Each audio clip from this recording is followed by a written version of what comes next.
First ever factory outlet Mukunda jewelleries Kukatpally, Khammam, Kothapet, Somajiguda, Hanumakonda and Suchitra. రమగారు, శ్రీరామనవమి శుభాకాంక్షలండి. మీకు కూడా శ్రీరామనవమి శుభాకాంక్షలు జయ. సుమన్ టీవీ ప్రేక్షకులందరికీ శ్రీరామనవమి శుభాకాంక్షలు.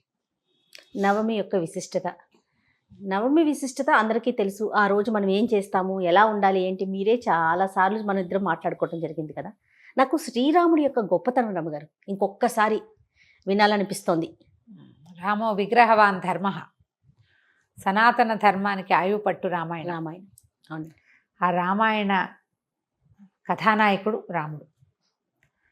భగవంతుడు దశావతారాల్లో మానవ పరిణామ క్రమం చూపిస్తూ కనపడుతుంది మనకి. వామనావతారం తర్వాత ముందు అవతారం ఏం వేశారు? మత్స్యావతారం. మత్స్యము, కూర్మము, వరాహము అయిన తర్వాత వామనావతారం కనపడుతుంది. వరాహం నరసింహావతారం, నరసింహుడు సగం మనిషి సగం మృగం. తర్వాత వామనావతారం బాలుడు, మానవ రూపం చిన్న బాలుడుగా. తర్వాత పరశురామావతారం కనిపిస్తుంది. పరశురామావతారంలో ఏంటంటే భగవద్ లక్షణాలు భగవద్ అంశమాత్రంగా ఉన్నప్పటికీ ఒక తీవ్రమైన ప్రవృత్తి కనిపిస్తుంది. తర్వాత వచ్చిన రామావతారం పూర్తిగా మానవుడు అనేవాడు ఎలా ఉండాలి, పరిపూర్ణ మానవుడు. విష్ణువులోని సగం అంశతోటి జన్మించాడట ఆయన శ్రీరాముడు. రామాయణంలోనే స్పష్టంగా చెప్తారు. విష్ణువులోని సగం అంశ. పాయసం ఇచ్చారు, పుత్రకామేష్టి యాగం చేయబడింది. పుత్రకామేష్టి యాగంలో యజ్ఞపురుషుడు ఒక పాయస పాత్ర పట్టుకొస్తే సగం పాయసాన్ని కౌసల్యకి ఇచ్చారు. మిగిలిన సగం మిగతా ఇద్దరికి తీసుకు, మిగిలిన సగాన్ని పంచారు. సగం పాయసం కౌసల్యకి రావడం వల్ల విష్ణువులోని సగభాగంగా మనకి మానవుడుగా రాముడు జన్మించాడు. కళ్యాణ గుణాలు కలిగినవాడు. పైగా ఏమిటంటే ఇలా ఒక ప్రత్యేకమైన లక్షణాలు ఉన్నవాడు. ప్రతిదీ ప్రత్యేకమే కదా. వీరత్వము, ధీరత్వము, శూరత్వము ఉండి దాంతోపాటు కరుణా సముద్రుడిగా కూడా కనపడతాడు రాముడు. మామూలుగా వీరధీర శూరులు అంటే ఏమిటి? వాడు కత్తే తిప్పుతాడు, అవునవును, బాణమే వేస్తాడు. వాడి మనసులో మృదుత్వమో మెత్తదనమో ఉండే అవకాశమే లేదు. దుఃఖము, కరుణ అలాంటివి ఏమి ఉండకూడదు. కరుడు గట్టిపోయి ఉంటారు, క్రూరంగా ఉంటారు. పరశురాముడిలో అది కనపడుతుంది మనకి, కానీ రాముడిలో అది కనిపించదు. సందర్భానికి ఆ సమయంలో ఎట్లా రియాక్ట్ అవ్వాలో అలా రియాక్ట్ అవుతాడు. జనస్థానంలో 14,000 మంది రాక్షసులను చంపేశాడు ఒక్కడే. ఆ తర్వాత భార్య కనిపించకుండా పోతే పామరుడులాగా దుఃఖించాడు. ఇంతమందిని చంపగలిగిన వాడు పోతే పోయిందని అనుకోలా. సహజంగా మనం ఎట్లా చూస్తాం, అవును, ఒకడు ఒక హత్యలు చేసిన వాళ్ళు కరుడు కట్టిపోయిన పద్ధతిగా ఉంటారు, కఠిన మనస్కులై ఉంటారని భావిస్తాం. సహజంగా అట్లా జరుగుతుంది. కానీ ఈయన అలాంటి వాడు కాదు. ఈయన అట్లా అనడానికి వీలు లేదు. ఆయన లాంటి ప్రభువు లేడు, అన్న లేడు, తండ్రి లేడు, భర్త లేడు, కుమారుడు లేడు. ఆయన లాంటి దైవం శిష్యుడు లేడు. ఆయన లాంటి శిష్యుడు కూడా లేడు. అవును. రమగారు, కళ్యాణ రాముడు అంటే ఏంటండి? కళ్యాణ రాముడు నీ వివాహంలో పెళ్లి కొడుకుగా తయారైన రాముడు.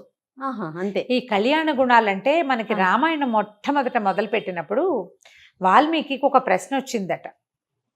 నారద మహామునిని అడిగాడు ఆయన, ఎవరు ఇలాంటి అత్యద్భుతమైన గుణాలు కలిగి ఉన్నవాడు ఎవడైనా ఉన్నాడా లోకంలో? గుణవాన్ కశ్చ వీర్యవాన్, కోన్వస్మిన్ సాంప్రతం లోకే గుణవాన్ కశ్చ వీర్యవాన్, ఇలా మొదలవుతాయి శ్లోకాలు. 16 కళ్యాణ గుణాలు చెప్తాడు. ఈ గుణాలు కలిగిన వాడు ఎవరైనా ఉన్నారంటే ఈ కాలంలోనే ఉన్నాడు. అయోధ్య నగరాన్నేలే దాశరథే ఇలాంటి గుణాలు కలిగిన వాడు. ఇతను ఇట్లా జన్మించాడు, భగవంతుని అవతారము. విష్ణువులోని అర్ధభాగంతో జన్మించిన వాడు. మానవులకి ఇలాంటి ఒక లక్షణాన్ని చూపించటం కోసం మర్యాదా పురుషోత్తముడు అంటారు రాముడు. మానవ మర్యాద, మనిషి అన్నవాడు ఎలా ఉండాలో అలా ఉండి చూపించాడు. ఆ చూపించిన రాముడు ఎప్పటికీ మనకి ఆదర్శప్రాయుడే. భార్యాభర్తలు అన్యోన్యానికి సీతారాములనే చెప్పుకుంటాం, ఇంకో జంట పేరు రాదు చూడు. అవునండి. కానీ మనకి కథాంశంలో చివరికి ఏం కనపడుతుంది? ఆమెను పంపించేశాడని, ఆమె వెళ్ళిపోయిందని 2 వింటాం. అవును. ప్రశ్న కూడా మనకు అది వస్తుంది. అంత కష్టపడి అక్కడెక్కడికో వెళ్ళి ఎక్కడి నుంచి ఎక్కడికి నడిచాడమ్మా? అవును. ఎన్ని వేల కిలోమీటర్లు నడిచాడు అడవిలో ఆవిడ కోసం. ఏకంగా మొత్తం సౌత్కి వచ్చేసాడు కదా, ఎక్కడ దండకారణ్యం. అక్కడి నుంచి భార్య కోసం ఏ సహాయము లేకుండా వెతుక్కుంటూ వచ్చి లక్షల మంది రాక్షసుల్ని సంహరించి, అది కూడా ఆయన తీసుకున్న సహాయం ఏమిటి? కోతులు. ఇంత పని చేసి ఆమెను తీసుకెళ్ళి అగ్నిపునీతం చేసి తీసుకెళ్ళి కూడా ఎందుకు పంపించేశాడు అనేది ఒక ప్రశ్న వస్తుంటుంది. అవును అవును. కానీ దంపతుల అనురాగం అన్యోన్యతకి సీతారాములే పంపించేశాడన్నమాట ప్రశ్నగా ఉంటుంది. పంపేశాడు కాబట్టి వీళ్ళకి అన్యోన్యం లేదని మనం అనలేకపోతాం. అవును, అనుకోలేకపోతాం. అసలు ఊహ కూడా రాదు మనకి. ఇంకొక జంటని చెప్పగలమా? అసలు అసాధ్యం రమగారు, అసలు లేనే లేదు. అది రాముడి గొప్పతనం. అది ఆయనలో ఉన్నటువంటి ఆ కళ్యాణ గుణాల విశేషమే అది. ఇవి కాకుండా ఈ రామ శబ్దం అదేంటంటే, ఈ రా అనంగానే, రా అనేసరికల్లా మన లోపల నుంచి నెగిటివ్స్ అన్నీ బయటికి వెళ్ళిపోతాయట. సమస్త పాపక్షయం పాపాలు వెళ్ళిపోతాయి బయటికి. మా అనంగానే క్లోజ్ అయిపోతుంది. ఇక బయటికి పోయిన చెత్త ఏది లోపలికి రాదు. ఆ అక్షరాల్లో ఉంది అది. ఒక్కసారి రామ అంటే సహస్రనామాన్ని చదివినట్టుగా 1000 సార్లు జపించినట్టు, విష్ణువుని 1000 మాటలు తలుచుకున్నట్టు. అంత అత్యద్భుతమైన రామశబ్దాన్ని ఇంత అత్యద్భుతమైన గుణాలున్న పరిపూర్ణ మానవుడిగా అవతరించిన భగవంతుడికి పెట్టారు. మనకి ఎన్ని అక్షరాలు ఉన్నాయి తెలుగులో, సంస్కృతంలో, పోని మన భాషలో. ఇన్ని అక్షరాల్లో ఈ రాకీ మాకి మాత్రమే ఇలాంటిది ఎందుకుంది? ఆ ఉన్న అత్యద్భుతమైన విషయాన్ని ఈ ప్రభువుకి ఇచ్చి దాన్ని భూలోకవాసులకి అప్పచెప్పారు. మనకి ఋషులు మునులు ఎలాంటి వాళ్ళు జయ, ఎంత విజనరీ పీపుల్. ప్రపంచాన్ని ముందుకి చూడగలరు. మనం ఏం చూస్తాం? 10 ఏళ్ళకి ప్లాన్ చేసుకుంటాం అంతే. అది ఒక 2వ రోజునే ప్లాన్ పాడైపోయే అవకాశం ఉంది. ముందు నాటికి ఏం జరగబోతోందో మనం ఏనాడు ఊహించలేం. ఏదో వేగ్గా ఒకటి వస్తుంది. ప్రపంచం మొత్తం ఏం జరగబోతోందో మనకి 1000 సంవత్సరాల నాటి ఋషులే చూసి ముందుగానే చెప్పారు మనకి. ముందుగానే ఇది పెట్టుకోండి, నామజపం చేయండి, ఈ యుగంలో ఇది చేయాలి, ఈ యుగంలో ఇది చేయాలి, ఈ యుగంలో ఇది చేయాలి, ఈ కలియుగంలో నామ సంకీర్తనం చేయాలని చెప్పారు. నువ్వు ఆ మాట అనుకుంటూ ఉండు. నీలో ఉన్న నెగిటివ్ ఎనర్జీ బయటికి పోతుంది. నెగిటివ్ ఫోర్సెస్ నిన్ను అంటే తప్పు వైపుకి నెట్టేసేవన్నీ తగ్గిపోతాయి. అంతే. వాటిని మళ్ళీ లోపలికి రానివని అక్షరం కూడా దాని వెనకాలే ఉంది. అది చేసుకో. ఇది ఎంత ఆలోచించి చేసుంటారు. మనం ప్రశ్నిస్తాం, ప్రశ్నే మనకి వస్తుంది. కలియుగంలో ఏంటంటే ప్రశ్నించటమే కలియుగ లక్షణం. మనకు ఈ కథల్లో మొట్టమొదటి చెప్పుకునే పరీక్షిత్తు కథ. ఆయన ప్రశ్నించాడు, సమాధానం రాలేదు. నేను నిన్ను అడిగాను, నువ్వు చెప్పలేదు, ఈమెకి ఇష్టం లేదు అనుకుని పోవాలి. అంతే. నేను నిన్ను తన్నటమో కొట్టటమో చేస్తే కదా అంతే. పర్యవసానం చూడాల్సిందే. పరీక్షిత్ ఏం చేశాడు? శమీక మహర్షిని అడిగాడు. ఆయన సమాధానం చెప్పలే. ఆయన ధ్యానంలో ఉన్నాడు. అక్కడ ఉన్న ఒక చచ్చిన పాముని తీసి ఆయన మెళ్ళ వేశాడు. సమాధానం చెప్పకపోయినా మనం తీవ్రంగా రియాక్ట్ అవుతాం. కలియుగ లక్షణం. మరి ఆ చేసిన తప్పుని పోగొట్టుకోవటం కోసం కొన్ని రోజుల పాటు మా భాగవతాన్ని విని ఆయన ఈ తప్పు నుంచి బయటపడ్డాడు. అన్ని పురాణాలు శాస్త్రాలు అన్నీ విన్నాడు.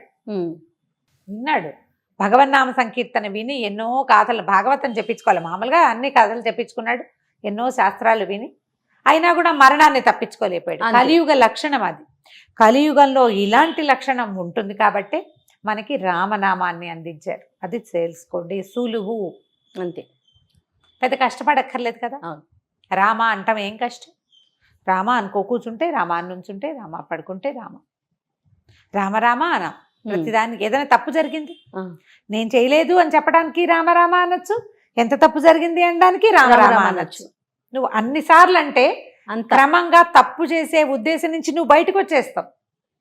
నీ చుట్టూతా వాతావరణం బాగుపడుతుంది. చుట్టూతా ఉన్న మనుషుల్లో కొంత మార్పు వస్తుంది. అంతా మారదు, కలియుగం కదా, కొంత తేడా వస్తుంది. అలాంటి కళ్యాణ గుణాలు కలిగిందే రామశబ్దం. ఆ రాముడిని ఈ రోజున కొలుచుకుంటాం. ఆయనకి కళ్యాణం చేసుకుంటాం. భద్రాచలం, మనకు శ్రీరామ నవమి అనగానే భద్రాచలమే గుర్తుకొస్తుంది. మనకి క్యాలెండర్స్ లో భద్రాచల శ్రీరామ కళ్యాణం అని రాస్తారు, రాసేవారు. ఇప్పుడు క్యాలెండర్లు ఈ మధ్య చూడటం లేదు. వెంకటరామ వాళ్ళ దాంట్లో ఉండేది. ఎందుకంటే ఇది కంచర్ల గోపన్ గారు, రామదాస్ గారు మొదలుపెట్టిన ప్రక్రియ కదా. మామూలుగా ఈ పుట్టినరోజు నాడు వివాహాలు చేయటం అనేది లేదు. అవును. మనకి ఏ జయంతి నాడు హనుమ జయంతి, శ్రీకృష్ణ జయంతి ఎన్ని వస్తాయి. అవును. వినాయక చవితి, వివాహాలు చేయంగా మనం, చెయ్యము. జన్మతిథి నాడు వివాహం చేయటం అనేది ఎక్కడా లేదు, ఏ దేవుడికి జరగదు. మనకు కూడా వివాహాది తిథులు నిర్ణయించేటప్పుడు జన్మతిథిలో చేయరు అనుకుంటున్నాను జయ, నేను చెయ్యరు. ఓకే. ఇది అది చూసుకుంటే తిథిలో కాదు, జన్మ నక్షత్రంలో చెయ్యరు బహుశా. ఇప్పుడు ఏంటంటే మనం జన్మ నక్షత్రం ఈ తిథి నాడు, శ్రీరామనవమి నాడు, ఆ రోజు రాముల వారి నక్షత్రమైన పునర్వసు కూడా కలిసి వస్తే ఇంకా విశేషమట. కొంచెం అటు ఇటుగా పోతుంది, ప్రతిసారి కరెక్ట్గా రాకపోతుంది. తిథి నియమమే పెట్టుకుంటాం. శ్రీరామనవమి నాడు మన భద్రాచలంలో రాముల వారి కళ్యాణం చేస్తాం. ఊరూరా చలువ పందిళ్ళు వేస్తారు. అన్ని చోట్ల ప్రతి చిన్న ఊర్లోనూ చేతనైనంత ఇదిగా సీతారామ కళ్యాణం జరుపుకుంటాం, ఇళ్లల్లో చేసుకుంటాం. లాస్ట్ ఇయర్ మేము కూడా చేసాం. ఓకే.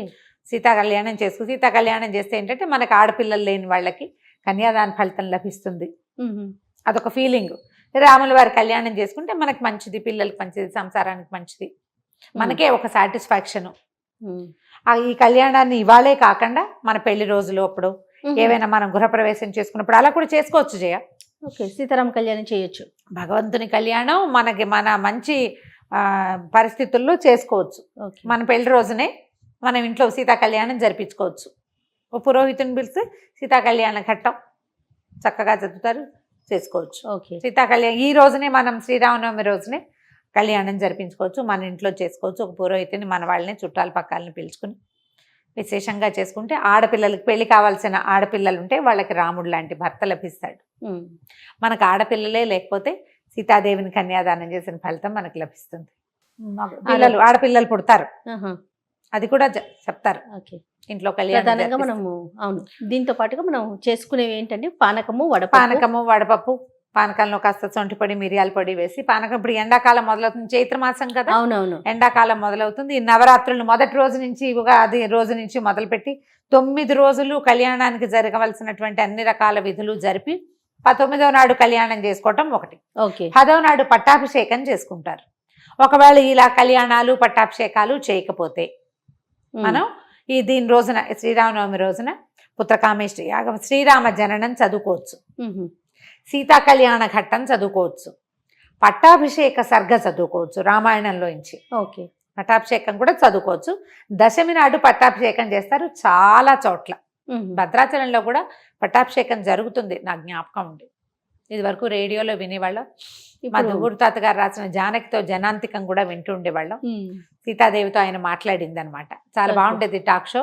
చక్కగా వెనకాల నుంచి మనకి కామెంటరీ. అవును. ఇప్పుడు కామెంటరీ కొంచెం మొనాటనీగా అనిపిస్తుంది, కానీ నా చిన్నప్పటి కామెంటరీలు ఎంత బాగా గుర్తుండేవో. ఇప్పుడు ఇప్పుడు కామెంటరీలు చూడవలసిన పని లేదు, ఆ ప్రసారంలోనే కామెంటరీ వస్తూ ఉంటుంది. పాత పద్ధతే ఇప్పటికీ కూడా. చక్కగా సీతారామ కళ్యాణం అన్ని మనం టీవీలో చూసేయచ్చు, అన్ని దేవాలయాల్లో జరిగే వాటిని కూడా చూడొచ్చు. రమ్మగారు, అక్షతలకి ప్రత్యేకమైన స్థానం ఉందంటారు, ఏంటండి? అక్షతలు అంటే తలంబ్రాలకి. ఈ తలంబ్రాలు పోయించేవారు. ఇప్పుడు మనకి తెలుగు పెళ్లిళ్లలో తలంబ్రాలు ఉంటాయి, మనకి ఇంకెక్కడా కనపడదు చూడు. అవును. రాముల వారి మన భద్రాచలంలోనే రామదాస్ గారే ప్రవేశపెట్టారు. ఒక ప్రత్యేకమైన శ్లోకం ఉంది కదా, జానక్యాహ కమలామలాంజలి పుటే యాయంద్రి పద్మరాగాయిత. ఆవిడ ఇట్లా పువ్వు ఎత్తింది, ముత్యాలు ఎత్తితే ఆవిడ చేతులు ఎర్రగా ఉండే, అవన్నీ ఎర్రగా కనపడుతుంది. అవే ఎత్తి రాముల వారి మీద పోసేసరికి ఇంద్రనీలాల్లాగా కనపడుతున్నాయట ముత్యాలు. ఆవిడ ఎర్రటి చేతిలో ఉన్న ముత్యాలేమో ఎరుపుగా పద్మరాగాల్లాగా, ఆయన మీద పోస్తే ఇంద్రనీలాల్లాగా. ఇప్పుడు ప్రతి పెళ్లి శుభలేఖకి అవే ఉంటుంది, జానక్యాహ కమలామలాంజలి, అదే శ్లోకం ఉంటుంది. అది అంత ప్రఖ్యాతమైన శ్లోకం. ఈ తలంబ్రాలు పోసుకునే ఘట్టం కేవలం తెలుగు వారికి సంబంధించిందే. అది ఎవరు ఈ శ్లోకాన్ని రాశారండి నాకైతే ఐడియా లేదు, కానీ నా చిన్నప్పటి నుంచి నేను చూస్తూనే ఉన్నా, వివాహంలో కూడా ఆ శ్లోకం చదువుతారు. ఈ తలంబ్రాలు, ముత్యాల తలంబ్రాలు మనకి ఇక గోల్కొండ నుంచి వెళ్ళేవని చెప్తారు. ఇప్పుడు కూడా ప్రభుత్వం వాళ్ళు సమర్పిస్తారు కదా. ఈ తలంబ్రాలు పోసే బియ్యాన్ని గోళ్లతోటి ఒలుస్తారు, ఒక ఊరు వాళ్ళు ప్రత్యేకంగా చేసిస్తారు. ఇవి ఆ బియ్యాన్ని పట్టించరు, గోళ్లతో బియ్యం ఒలిచి అవి తయారు చేస్తారు. దానికి ప్రత్యేకంగా ముహూర్తం తయారు చేసి పంపించటం. ఆ స్వామివారి మీద, ఆయన మీద పడతాయి కదా, మరి అవి తెచ్చుకుని మనం ఇంట్లో అట్ట పెట్టుకుంటే శుభం కలుగుతుంది. మనతో పాటు ఎప్పటి నుంచి ఏటా వచ్చే 2 ముత్యాలు ఇన్ని అక్షింతలు ఎన్ని ఉన్నాయో మా ఇంట్లో డబ్బా నిండా. నేను ఆ ముత్యాలు చాలా అయినాయని మొన్ననే ఇలా దండగుచ్చి మా ఇంట్లో ఉన్న లక్ష్మీదేవికి అలంకారం చేసాను. ఓహో, చాలా ఉన్నాయి. అదేనండి. ఎలాగూ వాటికి పూసలు ఉన్నవే కదా, హోల్స్ ఉంటాయి. హోల్స్ లేని ముత్యాలు కాదుగా. అవును. వాటిని ఒక దండగుచ్చేసి అమ్మవారికి వేసుకున్నాం అనమాట. అట్ట పెట్టుకోవచ్చు. అవన్నీ మనకి మంచిది, శుభం. ఇప్పుడు మన ఇళ్లలో జరిగే కళ్యాణ పక్షింతలు కూడా మనం ఆ కళ్యాణ పువ్వు తలంబ్రాలని అక్షింతలుగా చెప్పుకుంటాం. మనకు అక్షతలు, అవును, వారికి తలంబ్రాలు, మనకు మనకి అక్షతలు. అవి మన దగ్గర ఉంటే ఏంటంటే మనకు ఒక ఆశీర్వచనం. భగవంతుని మీద నుంచి జారిన అక్షతలు మన దగ్గర ఉంటే అవి మనకి కొండంతలైన వరాలుగా పరిణమిస్తాయి. అవకాశం అంటే చక్కగా తెప్పించి పెట్టుకోవచ్చు. ఓకే. ఇంకా పండగ రోజు పాటించాల్సిన నియమాలు ఏమన్నా చెప్తారా? ఎప్పుడూ చెప్పేవి. సీతా కళ్యాణం సంవత్సరానికి ఒక్కసారి చేస్తారు. సీతారామ కళ్యాణం చేసేది ఏడాదికి ఒక్కసారి. ఇలాంటి ప్రత్యేకమైన రోజు పొద్దున్నే కనీసం స్నానం చేసి దేవుడి దగ్గర ఎక్కడో చోట ఒక చిన్న దీపారాధన చేసుకుని ఒక అగరబత్తి అయినా చూపించి దండం పెట్టుకుని, భార్యాభర్తలు కొట్టుకోకండి అమ్మా ఈ ఒక్కరోజు, వాదించుకోకండి, పోట్లాడుకోకండి, పిల్లల్ని తిట్టకండి. మనము చూసింది చేసింది కాదు కదా. నిజానికి మనం సీతారామ కళ్యాణం చేసుకుంటాం కానీ ఒకే రోజు శ్రీరామ లక్ష్మణ భరత శత్రుఘ్నులకి నలుగురికి ఒక్క రోజే వివాహం జరిగింది. ఒక్క వేదిక మీదే పెళ్ళయింది. అవును. సీతా కళ్యాణం చేస్తే మిగిలిన కళ్యాణాలు కూడా చేసినట్టే. మనం 4 పెళ్ళిళ్ళు చేసినట్టు. 4 పిల్లలకి పెళ్ళిళ్ళు చేసి మనం పోట్లాడుకోవచ్చా? ఆలోచించండి. పోట్లాడుకోవద్దు, వాదనలు చేయొద్దు. ఈ రోజున ఏదో ఒక మంచి మాట అనుకుని ఒక చక్కగా ఏదైనా శ్లోకం చదువుకుని రోజంతా రాముణ్ణి తలుచుకుంటూ ఉంటే, అన్నిసార్లు రామశబ్దాన్ని ఉచ్చరిస్తే సగం నెగిటివ్ ఎనర్జీని మనం తోసేస్తాం బయటికి. చుట్టూతా ఉన్నదాన్ని చేయలేకపోతాం. మనం అంటుంటాం, మిగిలిన వాళ్ళు కూడా అన్నారనుకోండి, ఆటోమేటిక్గా చుట్టూతా ఉన్నది కూడా వెళ్ళిపోతుంది, చుట్టూతా ఉన్నది కూడా పోతుంది. అలా ప్రయత్నం చేయండి. ప్రతి సంవత్సరం వచ్చే శ్రీరామనవమిని ప్రతి సంవత్సరం వచ్చే మన పుట్టినరోజుతోటి సమానంగా ఎంత బాగా చేసుకోవాలనుకుంటాం మన బర్త్డే. అవును. పుట్టినరోజు పూట ఇలా అయిపోయింది అలా అయిపోయింది అనుకుంటాం. రాముల వారి పుట్టినరోజు మన పుట్టినరోజే. పుట్టినరోజు పెళ్లి రోజు 2 చేస్తున్నాం కదా. మనమైతే ఎంత బాగా చేయాలనుకుంటామో ఈ రోజుని అంత బాగా చేసుకోండి తప్పకుండా. నమస్తే రమ్మగారు. నమస్తే.